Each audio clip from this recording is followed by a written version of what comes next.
Hi, I just wanted to share a few games on the ICC. Just a quick introduction of myself. I'm around about a 2000 to 2300 player. I have played overboard chess for Merseyside, and I do play now, but not as much as I used to. I do prefer Blitz, if I'm honest. My style of play is probably quite an aggressive attacking style, although I do counter-attack sometimes as well. My opening repertoire, the Black Mardima Gambit, Alekhine defence, 2 knights tango. I've dabbled with the Verisov as well, and a bit of Shigerin, etc. So yeah, I play mostly 3-minute chess on the ICC, and I'll just go through a few games. I mean, I've just recently played an international master with black. Kind of weird game. Level on the opening, as you'll see. Then I've done a nice blunder and a comeback, and as you'll see, I'll just talk through the game. So my plan was to play the Alekhine defence, because obviously I play the Alekhine, and a lot of people tend to play this knight c3 line. Now there's a couple of lines here. You can play d5 straight away, and invite a black more actually if they play d4, but there's loads of lines as well where they can go e5, and then you go even knight e4, or even d4 yourself. There's quite complications, but I do believe the best move in this position is simply e5. Even though it does invite a Vienna, which is f4, and I like d5 for black after f4, and there's like lots of complications. But what a lot of players lately have been playing is this move here, knight f3. It's just pure and simple development, really, more than anything. It's nothing big. It doesn't gain a major advantage or anything. It's just pure and simple development. So obviously black develops again.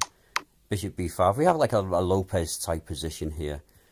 I fancied it quite an interesting, unusual line, so I played bishop c5. He castles. Now, a natural move here is d6, because he has castle. They haven't got like tactics on e4 because his king's on e1, etc. Now after d3, a natural move is possibly castle, but what you've got to watch out for is bishop g5 with ideas of knight d5.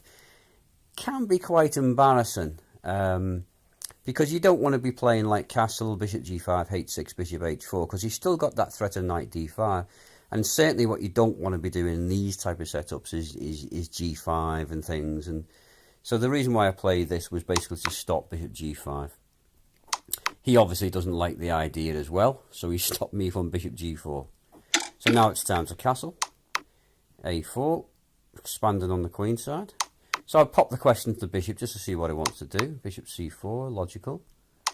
Bishop e6, challenge it straight away. Knight d5, okay, it's fair enough. I mean, white's got a slight edge here.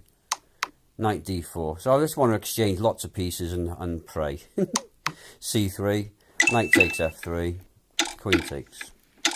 So I give up the bishop pair here, and I think definitely white's better here. There's no question about this. Queen e7. My idea is to try to maybe get some play and play, you know, on the e file and play e4 or something. b4. Bishop goes back to a7. Rook e1. So I'm trying to follow my plan really. Now, I don't mind this, actually, at the time, because I thought he's given us 2 bishops up, so I'll snap that up straight away. So I think black is sneaking slightly back into this now. So my idea is to double up on the e-file here and play e4.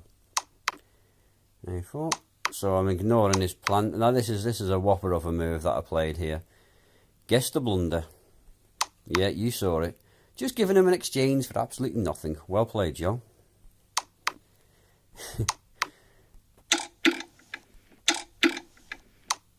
Now what followed is quite an amazing play really by an IM. It's quite interesting. Quite surprised about that actually, d4 straight away. So okay, bang it on, thank you, don't mind. So I win a pawn, so bit of play.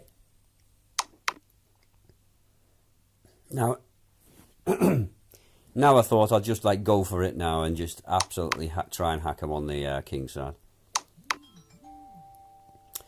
Now this is interesting. Queen h5. Obviously, I didn't mind the idea of queen h6, so I thought let's go for a queen exchange. Now I was really shocked with this move because I thought he should at least go for queen h6 here, and maybe had rook e6 and things. I don't know, maybe f4. There was still sniffs of chances, but I did expect queen takes f7, but I didn't expect this move, queen d1. I was surprised with that move.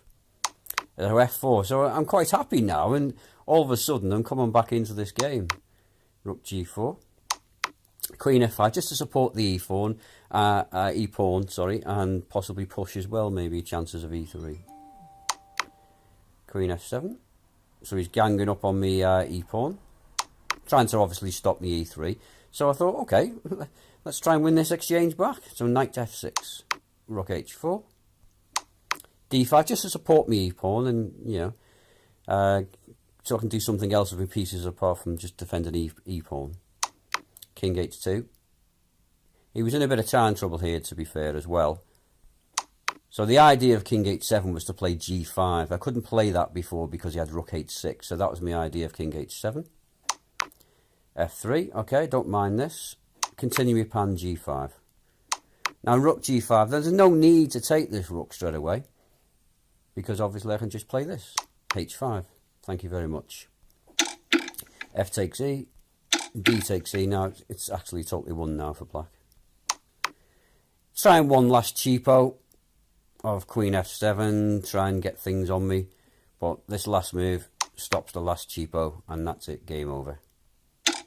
After rook takes g5, queen takes g5, and then simply queen g3, and that's game over. He resigned. So interesting game.